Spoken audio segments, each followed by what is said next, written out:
I am Estrella Phoenix, and I'm going to be tapping into the collective consciousness. We're going to be looking at what is blocking our love. I don't know why I've been in a loving reading this week. So this is a timeless reading. So whenever it comes across your timeline, that is when it is meant for you. So this is for singles and people that's also in relationships. If you are feeling any blockage, this is for you. So I'm going to go ahead and shuffle. I've already meditated over the cards. I do appreciate you being here with me.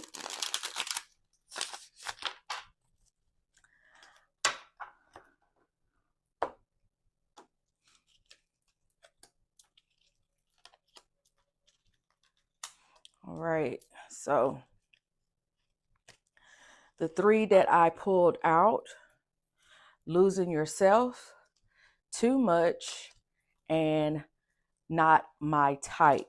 Okay, so tapping into the collective consciousness. So the first one, it says that you are losing yourself. You feel lost in your partner. It's okay to be yourself and have your own life too. Okay. Too much says you tell others too much about yourself all at once. Sit back and listen more. Okay.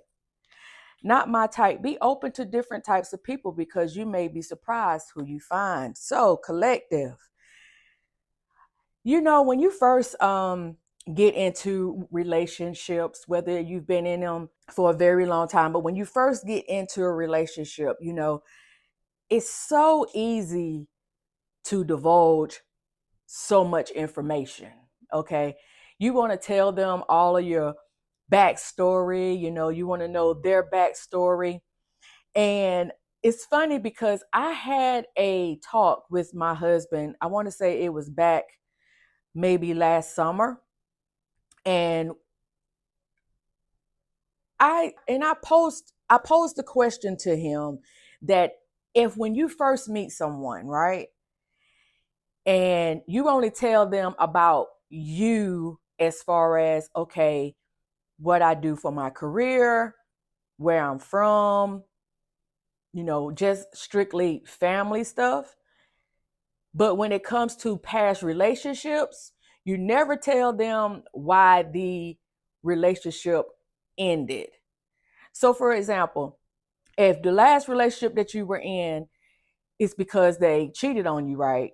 If that's the story, they cheated on you and you broke up with them. Well, if you don't tell them that and you just say, well, me and my last relationship, we just didn't work out. We wasn't, compatible as we thought we were. And you kind of leave it at that. What do they have then to feed off of? Because not saying that everybody is underhanded, but what I'm saying is sometimes people will artificially be everything that you lacked in the previous relationship, if that makes sense to you.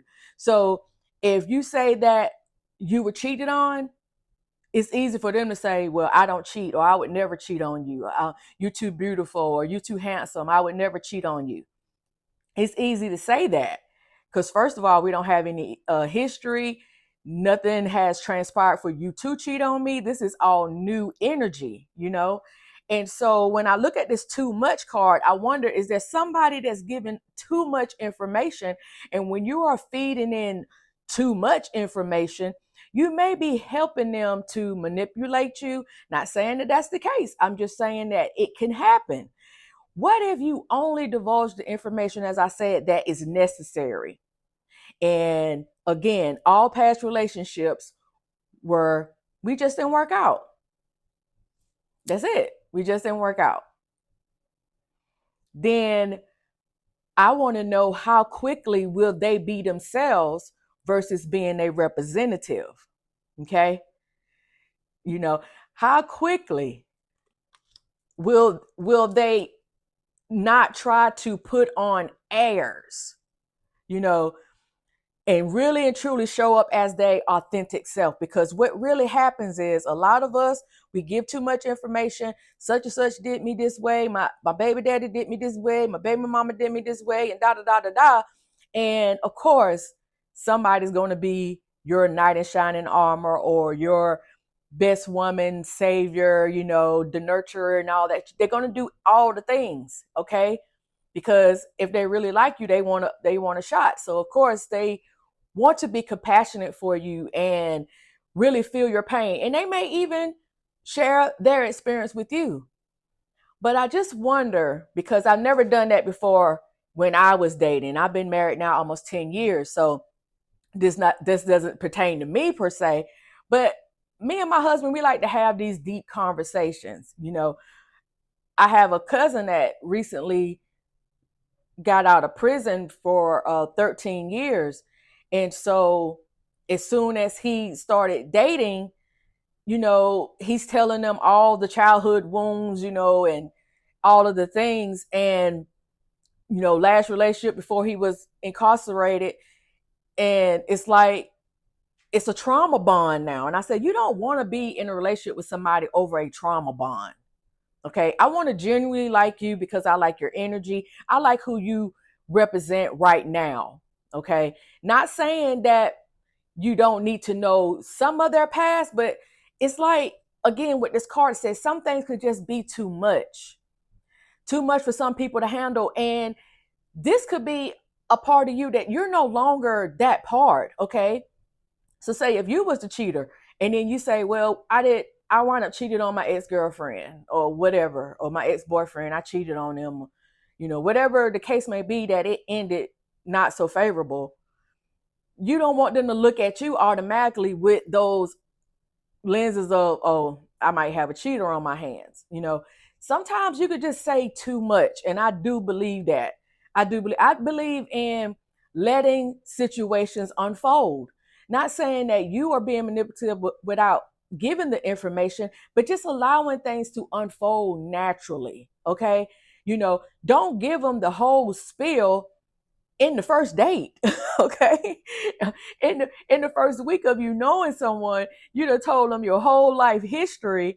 And what else do you have to talk about after that? Let things unfold, as they should naturally. So that came to me automatically. So if you're feeling this, if you're a single person and maybe you've been getting ghosted, check into that. Okay. Check into that energy.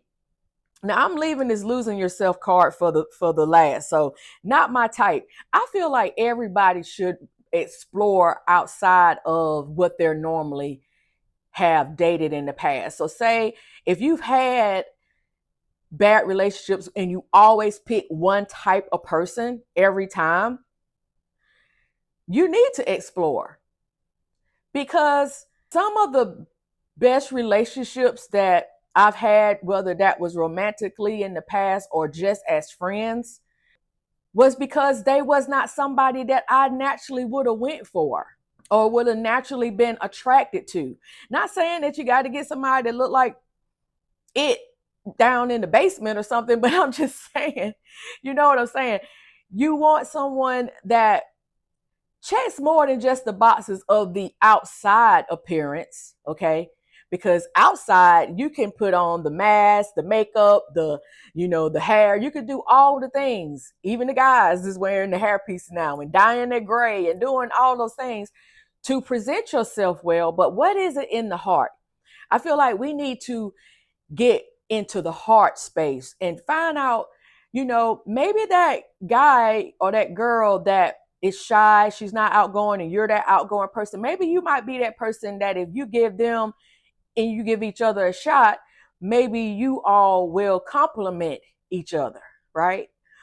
And so I really do believe that if you have a type and every time you get with that type, you form a pattern of not so favorable relationships with that particular type, then it behooves you to try something different. Okay.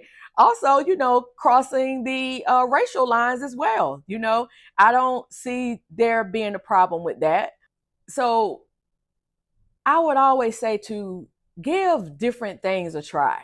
Give different things a try. You never know. You never know. That nerdy person that you never would have went for might be the love of your life. Or, You just never know. Sometimes we pass up on our blessings and not even realizing that. Okay, so collective, make sure that you're not just boxing yourself in when it comes to love. So losing yourself. Okay, so these are for the people that has been in a relationship for a very long time. When you, especially when you're married, you tend to take on the form, especially women, we take on the form of the mother and wife, accountant, advisor, we, all the things, coach. you know, we end up taking all the things that we are to other people. Okay. That's what I'm getting at, to other people. And especially as the mothers of the earth, right? Whether you physically have kids or not, we still the mothers of the earth. We take on that role of being everything for everybody. And it's really easy to lose what makes you, okay? What makes you be who you are, right? So it's not on purpose, okay? I don't feel like it's a purpose thing. I feel like as a mother, when you have kids, they demand a lot of your attention, okay? Because you're raising a little human here, and you want to make sure that they're going to grow up to be the best human that they can be, right? And so, and then when you get married, or even when you're in a long-term relationship, engaged, wanting to get to the married phase, you're being all the things. You take care of the house. Again, you counsel. You do all those different things, all those many hats. Especially women, we do all those many hats a lot. I see more women losing themselves in relationships than men. That you forget who you are. What do you really like? Okay. What makes you you? I was looking at just recently on Netflix, and this lady, she was taking care of her husband, and because he had a mental illness, right? And so when his colleague, because he was a mathematician, so his colleague came up to her and was like, hey, how are you doing? And he asked her that question. He said, how are you doing? And she said, well, he's on his, we got Joe on his medications now, and he's doing really well. He's adjusting really well to the new medications, and therapy is going well. And he's like, whoa, whoa, whoa. I asked you how you're doing. So you see that example, that you don't even recognize what somebody asking you about you once you get engulfed in being all the things for everybody else. So it's very important that you don't lose yourself in the things that you like to do in the transition of being a mom, being a wife, being even a caregiver for parents. That's, especially if you are only child, or if you have elderly parents and stuff like that, it's so easy to lose what makes you happy, okay? And the things that you like to do. I feel like you end up even forgetting what it is do I like. I think that that's something that somebody needs to sit with that is in a long-term relationship. What is it that you like, okay? Do you like reading? Do you like journaling? Do you like going for long walks? Do you love the beach? Like, what is it that you like? Maybe you like crocheting. Just what is it that you like? And I want you to tap into that energy before, especially if you have school age kids, and we're in the summer right now, 2026. Before school starts back up, I would say tap into that energy, okay? Tap into that energy to see if you can cultivate some of that you used to do, that you may have forgotten. Like, what is it that I like? I know what my son likes. I know what my daughter likes. I know what the twins like. I know what my mom likes. I know what my husband likes. I know what my stepkids likes. I know everything that everybody else like, but I don't know what I like. So you definitely do not want to lose yourself and what makes you you. Okay. So very different energies right here for the collective. So whatever one that resonates with you, please let me know in the comments. So what we have on the bottom of the deck. So, okay. It says seeking perfection. Everyone has flaws. Choose only 5 must-haves and deal breakers that matter. Okay. Now, me and my husband, we have deal breakers. I think it's very important to have deal breakers because you're not going to get the perfect person. You can make you a whole list with people say, okay, make you a list of everything that you want in a person. And I'm going to guarantee you there's not nobody on the planet that's going to check every last box. Now, you might get somebody that come close. You might get somebody that come really close, but you're not going to get perfection. Okay, you're not going to get the perfect person. It's always going to be one or two little things that you might not like about them, or but I can deal with it. Okay, now me and my husband, we vowed that because we had such a back and forth since I was 18, so for 30 years, we never fully was able to be with each other. Timing, was off a few times, and all those different type of things. And so when we got back together, over about 11 years ago, almost, it was like, what do we want to do?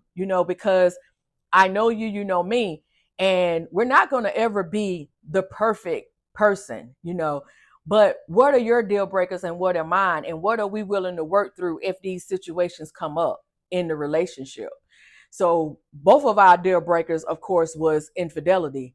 Neither one of us is doing infidelity, right? Neither one of us are doing, the abuse, whether it's physical or verbally, mentally. We're not doing that. I feel like as adults, we should be able to communicate. We should be able to solve whatever problems that we have, as adults and everything. So we laid the foundation. And when we do have disagreements, I don't like to say arguments, but when we do have disagreements, we try to come to a quickly resolve, because I'm not one of those people that's going to walk around in silence, because I'm not going to bed angry. All right. Life is too short. You may not wake up the next day. All right. Or they may not wake up the next day.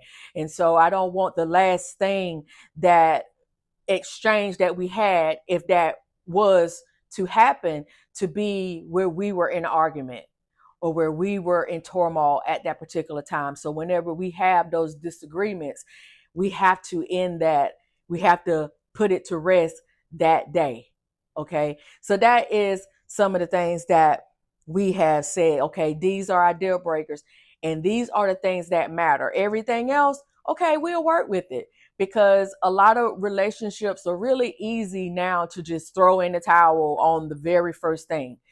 But again, if you establish those things right off the top, or what you are not going to tolerate, my grandma used to always say that if you tell somebody how you feel up front, then they don't stick out behind. You letting them know what's up. Okay. So they have no reason to be, in limbo or out of sorts with what you said and how you said that you want this relationship to be.